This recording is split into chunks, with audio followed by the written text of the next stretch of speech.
সাল্লাল্লাহু কি বলেছেন? আমি সেই নারীদেরকে নিয়ে গর্ব করব যেই নারীরা বেশি বেশি সন্তান জন্ম দিতে পারে। আমি আমার উম্মতের সংখ্যা নিয়ে গর্ব করব।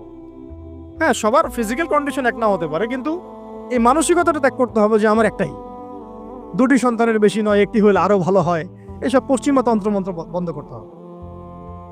ঠিক আছে, এরপরে বলবো যে মিডিয়া দিয়ে আচ্ছা, এই সন্তান প্রতিপালনের ক্ষেত্রে একটা কথা বলে দেই যে প্যারেন্টিং এর অনেক বই বাজারে বের হয়েছে, প্যারেন্টিং টিপস আছে। এই প্যারেন্টিংটা নিয়ে আলাদা ইনশাল্লাহ একদিন সেশন করবো। এখানে অনেক কথা বলার আছে। সন্তান প্রতিপালন একটা একটা শিল্প।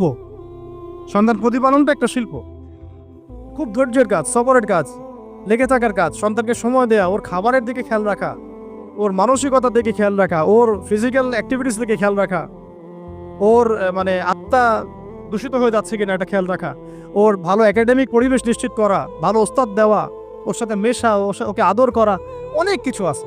এটা নিয়ে